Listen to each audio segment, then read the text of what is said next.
What's up, everyone? Sergeant Herb right here, and today my hair is really messed up. But aside from that, we're going to be reacting to 1918 of the World War One series by Epic History TV. Um, this is, as you probably know, the same year that the Central Powers lost the First World War. We're going to see why they lost the First World War. Let's get right into this.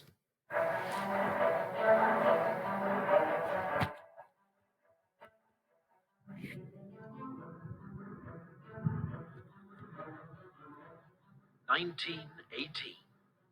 After 3.5. Okay, that's weird.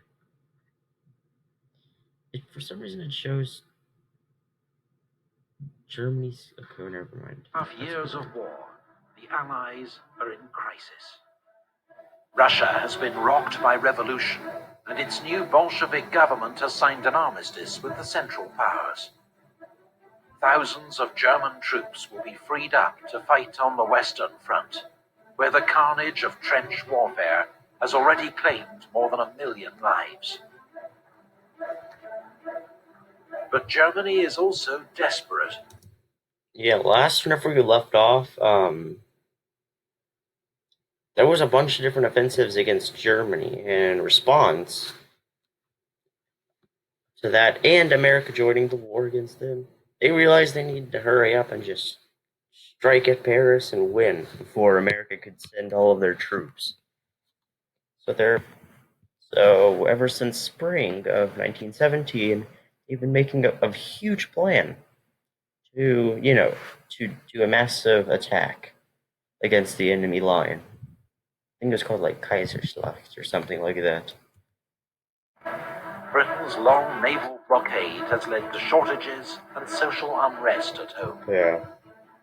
While America's entry into the war brings fresh manpower and vast resources to the Allied cause, Germany faces inevitable defeat unless it can win a quick victory on the Western Front. Here it is. The Kaiser's battle. US President Wilson announces his 14 points. Oh yeah, the points that he barely even followed. Let's look at them.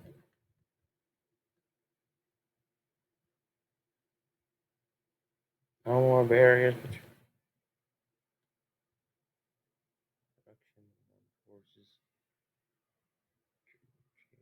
Restoration of Belgian independence. Liberated. These frontiers. Along the lines of nationality. Italy's frontiers be readjusted along the lines of nationality. Really? It's not even what happened in real life.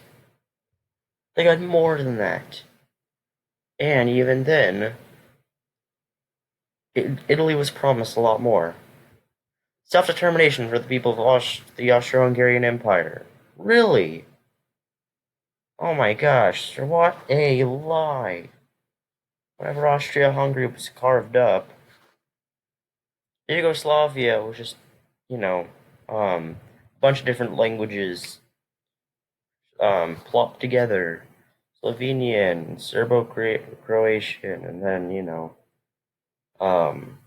Bulgarian, Hungarian, Albanian, Romanian, all just clumped into one area. And then Czechoslovakia. Let's see, Czech, Slovak, Carpatho-Ruthenian, and that was the language back then. It was weird. Ukrainian, Hungarian, and German. All those languages just into one, and millions of Germans and Hungarians were left outside of their borders. So that did not happen. Why? Outline his vision for a post-war world, including an end to secret treaties, a reduction in the size of armed forces, self-determination for the people of the Austro-Hungarian Empire, and an international organization to settle future disputes. Oh yeah, the League of Nations. But most European leaders dismiss his ideas as wishful thinking. Oh, well, that's rude. At Brest-Litovsk, Some of them were followed, at least. Bolshevik Russia signs a peace treaty with the Central Powers. Russia gives up vast amounts of territory in exchange for peace. 500,000 German troops can now be redeployed And that map is a bit weird, but I guess it's fine.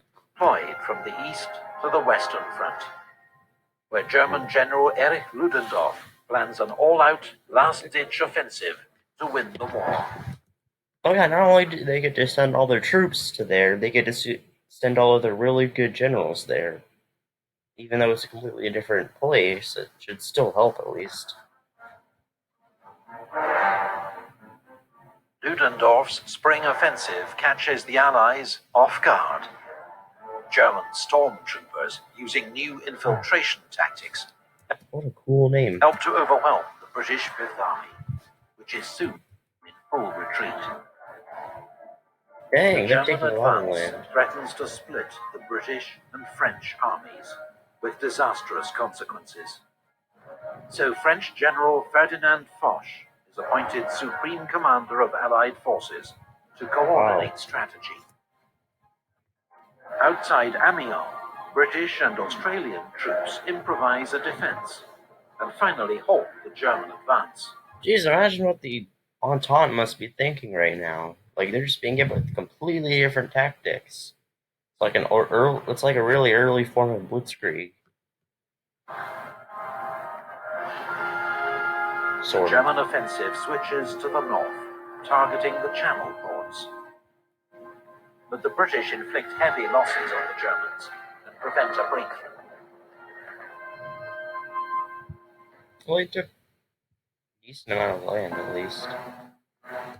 How many people did the Germans lose, though, in those offensives? Oh, air power. Above the trenches, the Yeah, first those are those triplanes I was talking about in my previous episode. air war continues to escalate. Each side now has more than 3,000 aircraft in service on the Western Front. Wow. But by 1918, the Allies have won air superiority, thanks to greater resources.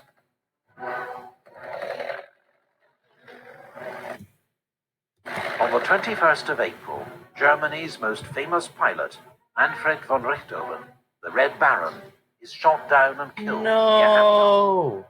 Red Baron was really cool. With 80 victories, he's the war's highest scoring ace 80 victories! That is a lot of victory. and is buried by the Allies with full military honors. Oh, well, that's nice of them. Britain's new independent bombing force launches a daylight raid against Cologne. Bombing force. Wow. Whatever happened to Germany's Zeppelin campaign? It marks the beginning of Britain's own strategic bombing campaign. Tables On have the turned. ground, Ludendorff's offensive switches south, targeting the French. German Wow. troops advance 30 miles, but are halted at the River Marne, just as fresh American division The River Marne. Same thing that happened at the beginning of the war. Literally the exact same thing. enter the line. Oh no, they're already The here. U.S. 1st Division is the first to see combat at the Battle of Cantigny. But they're like really unexperienced. 3 days later, the U.S. 2nd Division wins victory at the Battle of Belleau Wood. Wow. Against veteran German forces. Wow. That is good for the Americans. By now, there are nearly 1 million American soldiers in France, Wow. with 10,000 more arriving every day. The fourth phase of the 10,000 is like almost the size of a division. German offensive leads to a 9-mile advance, but is finally halted by a French counterattack. Oh, In counterattack. Italy, Austria-Hungary launches an attack at Asiago and the Piave River to support Yes. Ludendorff's offensive in France. Yay. But it's repulsed with heavy losses, Oh. and morale amongst the Austro-Hungarian army collapses. That's not good. British and French troops land at Murmansk in northern Russia. Why? It's the beginning of Allied intervention in Russia's civil war, on the side of so-called white or anti-Bolshevik forces. On the Western Front, the Germans' final attack is defeated. Well, I mean, the Germans are kind of... Why would you do that? The Germans are beating you over here right now, it seems like. In the Second Battle of the Marne. Wait, what? The Germans' final attack is defeated in the Second Battle of the Marne. Oh, no. Ludendorff's offensive has cost the Germans more than 600,000 Wait, they crossed the River Marne, though. That's pretty cool. casualties. Oh, And has failed to Wait, make how many? the Germans more than 600,000 casualties. Wow. And has failed to make a decisive breakthrough. Germany's final gamble has failed. Oh, no. And this is when they lose. The Allies now go on the attack. Jeez. Wow. At the There's Battle a of lot Amiens, them. British, Australian, Canadian, and French troops, supported by tanks and aircraft, advanced 7 miles in a single day. Jeez. General Ludendorff calls the 8th of August the Black Day of the German army. German troops are exhausted, hungry, and demoralized, and begin to surrender in their thousands. Oh, no. The Battle of Amiens begins the Allies' 100 Days offensive. Oh, yeah. This was apparently the biggest offensive of the entire war. Trench warfare is over. Or at least according to someone in the comments. The Germans are in full retreat. You know what's interesting to me? It's interesting how back whenever the Germans actually lost that battle, like it seems like at that point the Entente wouldn't have trenches to support them in their defense. So how did they defend so well? Because, you know, the trenches were all the way back here, and the Germans crossed all of them. So what happened? Oh no. It looks like that's back at their original line. Wow. We just pushed them all the way back to their original line like it was nothing. It almost reminds me of the Battle of the Bulge in World War II. Like it was Germany's last desperate attack. In the Balkans, a new Allied offensive. Oh yeah, there's the landing and Bulgaria capitulates. At Dobropolye breaks through Bulgarian positions. The overstretched Bulgarian army collapses, and 2 weeks later, Bulgaria signs an armistice. In the Middle East, British-led forces defeat the Turks at the Battle of Megiddo. Why do you have so many troops there? Ottoman Empire, send them back down there. Taking 25,000 prisoners. Allied troops soon occupy Damascus and Aleppo. Oh, wow. On the Western Front, Damascus is a pretty Marshal Foch big city, even now. orders a general attack. British, French, and American Wow, they're going all out. And this is the original line, so they have, you know, the trenches on their side. armies reach the Hindenburg Line, Yeah. a line of reinforced German defenses, and break through. Dang. They're all the way... Ludendorff informs the Kaiser that the military situation is hopeless, and that Germany must seek an armistice. Wow. Germany sends a request to US President Woodrow Wilson, who in return demands German withdrawal from all occupied territory and the Kaiser's abdication. Dang. On the Italian front, the Allies deliver the final blow to Austria-Hungary at the Battle of Vittorio Veneto. The Austro-Hungarian army disintegrates, and 300,000 prisoners are taken. Are you looking at these casualties? Jeez. The Italians were on the attack. What happened? Oh, whoops. With the Central Powers There's like rivers and mountains all over there. facing collapse, the Ottoman Empire signed an armistice with the Allies at Mudros.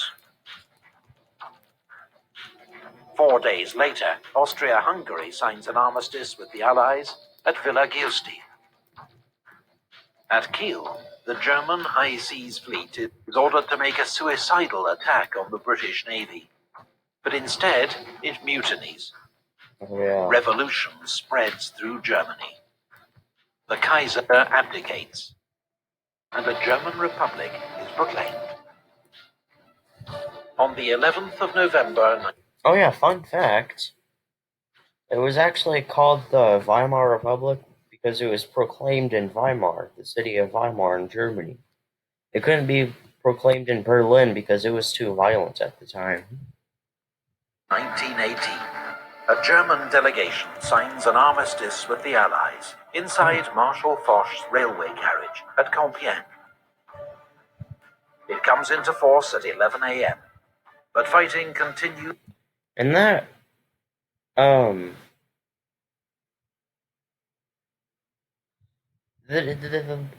the treaty was signed in the same place that, the North German Confederation, which was basically Germany, except they didn't have the southern Germany at the time.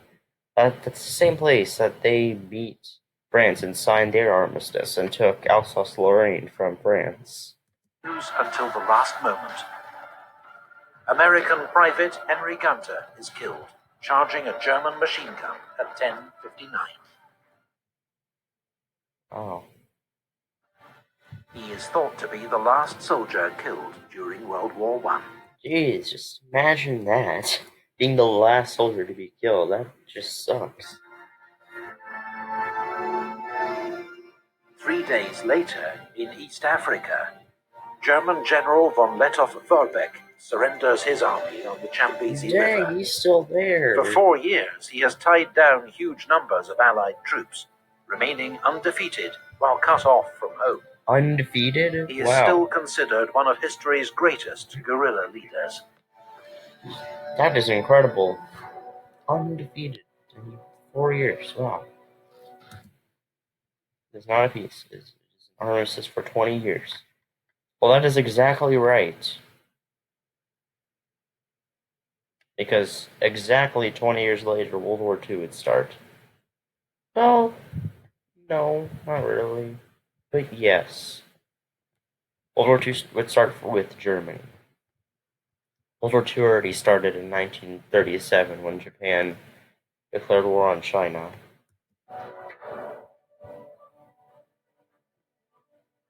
The Paris Peace Conference opens at the Palace of Versailles, just outside the French capital.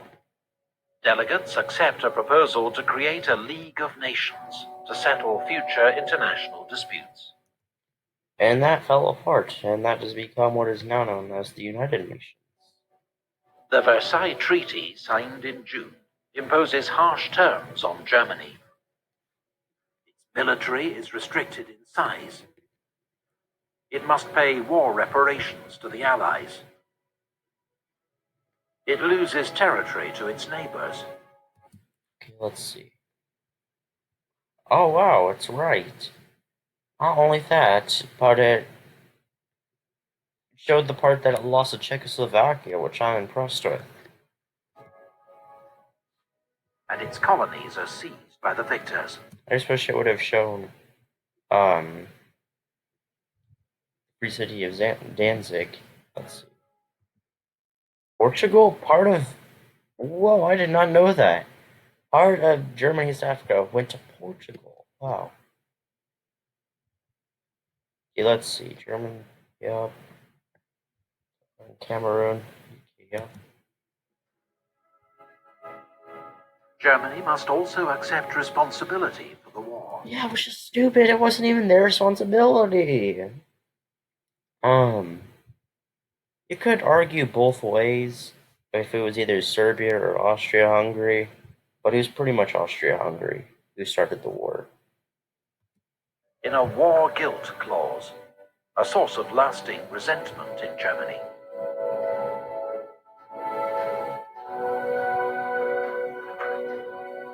The boundaries of Europe are redrawn. Poland re-emerges after 100 years of foreign rule, while Austria, Hungary, Czechoslovakia. Wow.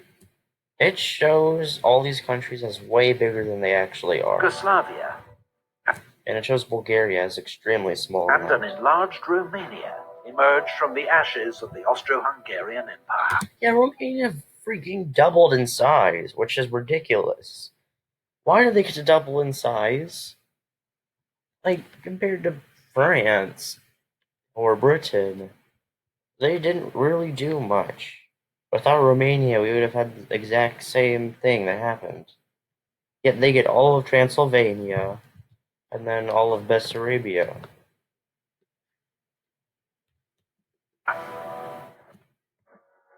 The Ottoman Empire is dismantled.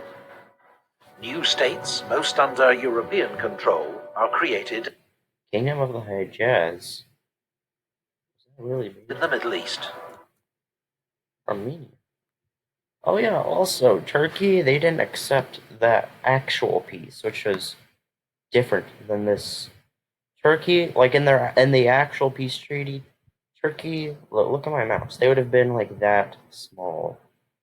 And all the rest of their land would have been under the influence or complete occupation of different nations.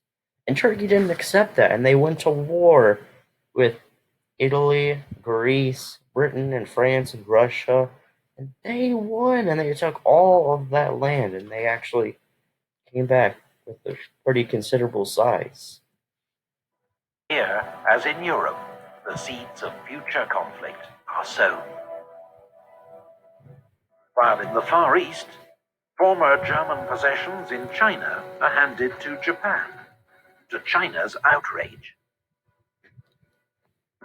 Yeah, China didn't even get anything, which is ridiculous. Like, come on, Japan can get all of the islands down there. At least let China have that. World War I claimed the lives of 9.5 million soldiers.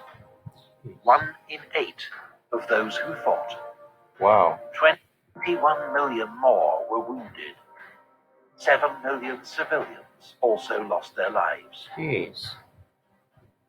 Also, I'm really baffled that they only talked about the Treaty of Versailles with Germany. Because Austria-Hungary got a way worse treaty. Because obviously Germany's was pretty bad. They lost like 20% of their territory, and their land was occupied, and all that, and a bunch of other stuff. With Austria-Hungary, Hungary lost like 75% of its land. So did Austria. And yeah, it was ridiculous. And Austria wasn't even allowed to join Germany. Huge areas of... So yeah, Austria ends up being really poor, with this really large population that they can't even support. And they can't join Germany. And that's like their only hope of becoming industrialized. Or like just being rich. And also, I'm pretty sure that the lordate of Austria-Hungary is placed on both Austria and Hungary. Oh yeah, they're screwed. Really, Europe screwed. were left devastated. Oh my god, that used to be a village. Look at that. Old empires vanished. Just imagine living in a village like that and then being completely destroyed. Oh my States god. were born. Lives across the world were transformed. The world was never the same again. Whoops.